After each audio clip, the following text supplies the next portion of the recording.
Marcus Johnson sipped his coffee, observing the cafe with the calculated awareness of a veteran Marine. His attention suddenly locked on the confrontation unfolding at the counter. Something was wrong, and his military instincts immediately kicked in. At 36, Marcus Johnson carried himself with the unmistakable bearing of a Marine.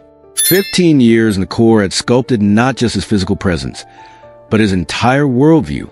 The Purple Heart medal he'd earned after shielding his squad from an IED in Afghanistan was just one testament to service. Multiple combat tours had taught him to read situations instantly, identifying threats, assessing risks, maintaining calm under pressure. Since retiring 2 years ago, Marcus had redirected that same discipline into civilian life as director of the local veteran center, where he mentored troubled youth and helped fellow veterans transition to civilian life. His daughter's 4th grade teacher once described him as intimidatingly punctual, a description that made Marcus laugh but wasn't far off the mark. The scars on his forearm and the permanent slight limp were physical reminders of his sacrifice, but more defining was his unwavering commitment to the Marine Corps values. Honor, courage, commitment. In civilian clothes, most wouldn't immediately recognize him as a veteran. But that military presence never truly disappeared. The coffee shop manager, a thin, balding white man in his 40s with a name tag reading Richard, was leaning over the counter, his voice steadily rising. "I've told you before, we don't allow loitering. Buy something or get out." His target was a black teenager, maybe 16, wearing a frayed hoodie and backpack that had seen better days. The boy's shoulders hunched defensively. "I just needed to warm up for a few minutes, sir," the teen replied softly. "It's freezing outside." Richard's face contorted with disgust. "Do I look like I run a homeless shelter? This is a business, not a charity for street kids." He glanced meaningfully at the teenager's worn clothing. Customers are complaining about the smell. Marcus glanced around. The cafe was half empty, and no one seemed remotely concerned with the boy's presence. The teenager clutched his backpack tighter, eyes downcast. "Maybe I could just buy a small coffee," the teen suggested, fishing in his pocket and producing a handful of coins. The manager sneered. "That's not enough. And frankly, we have a certain clientele here." His voice dropped to a stage whisper still audible to nearby tables. "Your kind makes people uncomfortable." The words hung in the air, sharp, deliberate, unmistakable in their meaning. Several customers shifted uncomfortably, but remained silent. The teenager's face flushed with humiliation as he started backing toward the door. Marcus felt his jaw tighten. Some battles couldn't be ignored. Marcus set his cup down slowly, the deliberate movement of a man accustomed to controlling his actions under pressure. He stood, straightened his jacket, and approached the counter. "Excuse me," Marcus said, his deep voice cutting through the tension. Both Richard and the teenager turned toward him. "I couldn't help overhearing. What seems to be the problem?" Richard's expression shifted to customer service polite. "No problem, sir. Just asking this." He gestured dismissively. "Individual to leave. Paying customers only." Marcus nodded thoughtfully. "I see. And if someone were to buy him a drink?" The teenager looked up, surprised. Richard's smile tightened. "Sir, with all due respect, we reserve the right to refuse service to anyone. This kid's been hanging around, disturbing customers." Marcus surveyed the quiet cafe. "Interesting. I've been here an hour and haven't noticed any disturbance." He turned to the teen. "What's your name, young man?" "Jamal, sir," the boy replied. "Would you like a hot chocolate, Jamal? I'm happy to get you one." Before Jamal could answer, Richard interrupted, his professional veneer slipping. "Look, I've made my decision. He needs to leave." He turned to Marcus, eyes narrowing as he took in Marcus's appearance more carefully. "And frankly, sir, if you're going to cause trouble, you can join him." The implication wasn't subtle. Marcus felt a familiar cold focus that had served him through firefights and ambushes. "I don't believe I'm causing any trouble," Marcus replied evenly. "I'm offering to purchase a beverage for this young man, which would make him a paying customer." Richard leaned forward, lowering his voice. "Listen, buddy, I don't need you people coming in here, causing scenes. This is a respectable establishment." There was the same dismissal now directed at him. Richard reached beneath the counter and pressed a button. Within moments, two security guards appeared from the back room, both burly men with stern expressions and earpieces. "Gentlemen," Richard said, "please escort these individuals out. They're disturbing our customers." The taller security guard approached cautiously. "Sir, I'll need you to leave the premises." Marcus didn't move. His posture shifted subtly, weight centered, balanced, ready. Not aggressive, but prepared. The security guard, sensing something unusual, hesitated. "I believe there's been a misunderstanding," Marcus said calmly. "I'm a paying customer offering to buy another drink. No policy prohibits that." Jamal tugged gently at Marcus's sleeve. "It's okay, sir. I can go. Don't get yourself in trouble for me." The genuine concern in the boy's voice, worry for a stranger standing up for him, only reinforced Marcus's resolve. The second guard stepped forward. "Sir, don't make this difficult." Richard smirked, crossing his arms. "You should listen to the boy. Some people just don't know their place." A few customers began gathering their belongings, uncomfortable with the escalating situation. Others pulled out phones, recording. Marcus remained perfectly still, his expression betraying nothing of the calculations running through his mind. "My place?" Marcus asked, his voice dangerously quiet. "And where exactly do you think that is?" The security guards exchanged glances, noticing something in Marcus's demeanor that gave them pause. It wasn't aggression, it was the opposite. The absolute control, the unwavering focus.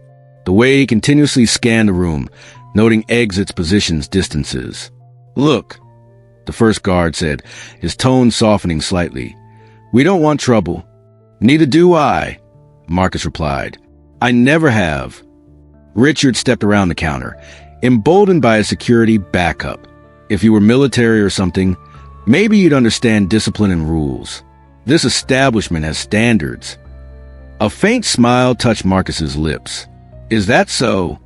Some people think they can just walk in anywhere these days," Richard continued, gaining confidence from Marcus's apparent calm. "But there are rules, procedures. If you had any real structure in your life, you'd understand that." Marcus nodded thoughtfully. "Structure. Yes, I'm familiar with the concept." The second security guard was studying Marcus more carefully now, knowing the precise way he stood, the purposeful positioning that kept both guards and the manager in his line of sight while protecting Jamal's position. "Sir," the guard asked quietly, "have you served?" Before Marcus could answer, Richard scoffed. "Him? Please, don't let him fool you." "I asked the gentleman a question," the guard insisted, a new edge in his voice. Marcus kept his eyes on Richard. 3rd Battalion, 5th Marines, 15 years. The guard straightened almost imperceptibly. Richard looked between them, momentarily uncertain. "Well," Richard recovered, "that's convenient to claim now. Anyone can say they're military." Jamal looked up at Marcus with new understanding. "You're Marine, sir?" Marcus nodded once, still watching Richard. "Was. And still am. We don't use ex-Marine. Once a Marine, always a Marine." The cafe door chimed as 4 men entered, their conversation cutting off abruptly as they assessed the scene. All were in their 30s or 40s, dressed in pressed Marine Corps dress blues, medals gleaming on their chests. The insignia and decoration spoke volumes to those who understood their language. Combat veterans, officers and NCOs, men who had seen and done extraordinary things. The tallest of them, a black staff sergeant with a powerful build, spotted Marcus immediately. "Johnson? What's going on here?" Marcus didn't turn. "Afternoon, Williams. Just a small misunderstanding about customer service." The 4 Marines moved with synchronized purpose, positioning themselves strategically around the confrontation without discussion. It wasn't aggression. It was instinct, brotherhood in action. The 2 security guards took involuntary steps backward. "These gentlemen," Marcus continued evenly, "were explaining their establishment's policies regarding who qualifies as a desirable customer." Staff Sergeant Williams glanced at Jamal, then at Richard, understanding dawning in his expression. "Is that right?" A second Marine, wearing captain's bars, stepped forward. We were supposed to meet you here before heading to the ceremony, Johnson. Everything okay? Richard's eyes darted between the uniformed Marines and Marcus, mental calculations visibly racing behind his eyes. There's been a misunderstanding, he began, his tone dramatically softened. We certainly welcome all paying customers. Including this young man? Marcus asked, placing a hand lightly on Jamal's shoulder. The four Marines stood in perfect stillness, a wall of disciplined presence. They hadn't made a single threatening move. Yet the atmosphere had transformed completely. Of course, Richard stammered. If he's with you, certainly. He wasn't with me when you decided he didn't belong, Marcus noted. That's the issue. The Marine captain stepped closer, reading Richard's name tag. You know, Richard, we were coming from a community service award ceremony at City Hall. The mayor was just recognizing the Veterans Center's youth mentorship program. He glanced at Marcus. Your director here has turned a lot of lives around. Richard's face paled. Director? Williams nodded. Captain Marcus Johnson, Purple Heart recipient, led one of the most successful Marine units in Afghanistan.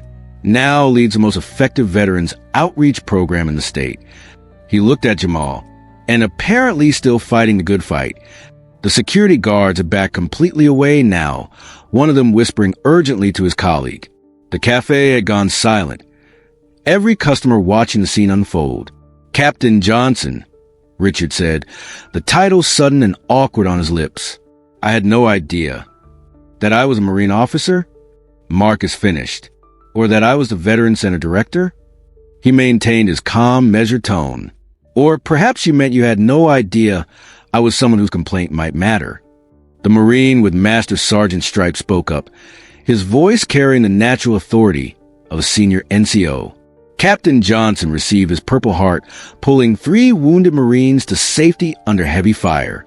He returned to the battlefield with shrapnel still in his leg. The statement wasn't directed at anyone in particular, just facts delivered into the silence. Richard's complexion had gone from pale to ashen. I deeply apologize for the misunderstanding.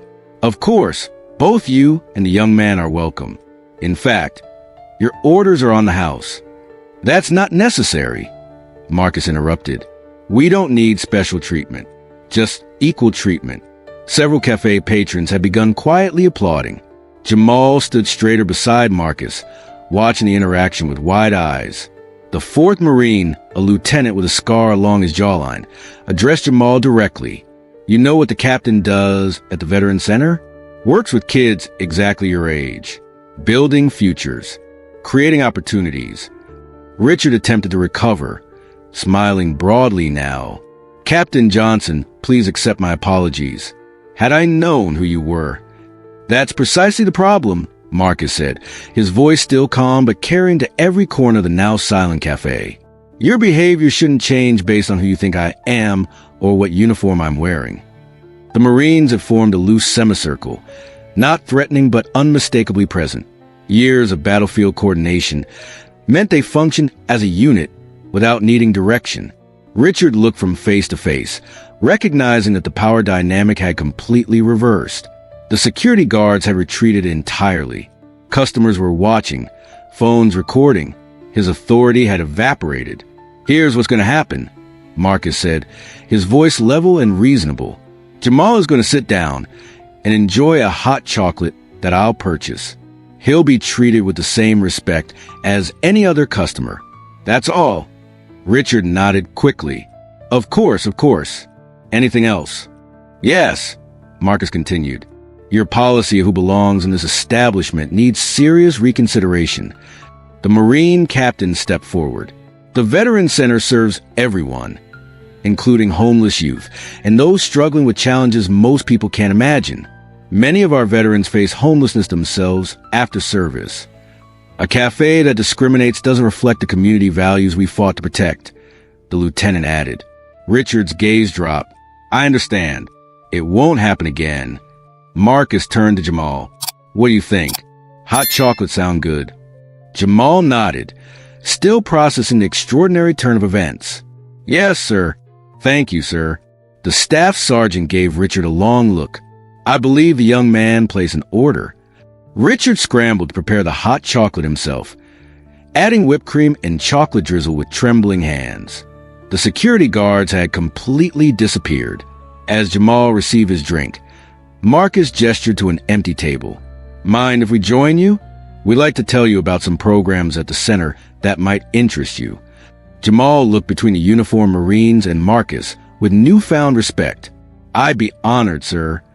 As they sat, other cafe patrons approached to thank Marcus and the Marines for their service. Richard remained behind the counter, watching as his cafe transformed into something he hadn't intended, a place where everyone was truly welcome. Marcus didn't gloat or lecture. He didn't need to. Justice wasn't about humiliation. It was about correction and growth. Word of the incident spread quickly through the community. Patrons who witnessed it shared videos online, and within days, the cafe became an unexpected focal point for discussions about discrimination and respect. Richard, facing public pressure and personal reflection, instituted new staff training focused on inclusive customer service. More surprisingly, he reached out to the Veteran Center, offering to host a monthly coffee meetup for program participants. For Jamal, the encounter opened an unexpected door. The Veteran Center's youth program provided mentorship, academic support, and eventually a part-time job. Under Marcus's guidance, he found structure and opportunities he'd previously thought impossible. 3 months later, Jamal helped organize a community fundraiser at the same cafe, now transformed into a welcoming space. Richard worked alongside him, a visible demonstration of his changed perspective. "Captain Johnson taught me that real strength isn't about intimidation," Jamal told a local reporter covering the event. "It's about standing up for what's right, even when it's difficult." Marcus, overhearing this, simply nodded. The Marines had a saying, "No better friend, no worse enemy." That day in the cafe, he'd shown the truth of both parts. Fierce in defense of the vulnerable, generous in victory. Courage comes in many forms. Sometimes it's standing up for others when no one else will. What would you do in Marcus's situation? Share your thoughts below and subscribe for more stories of everyday heroes.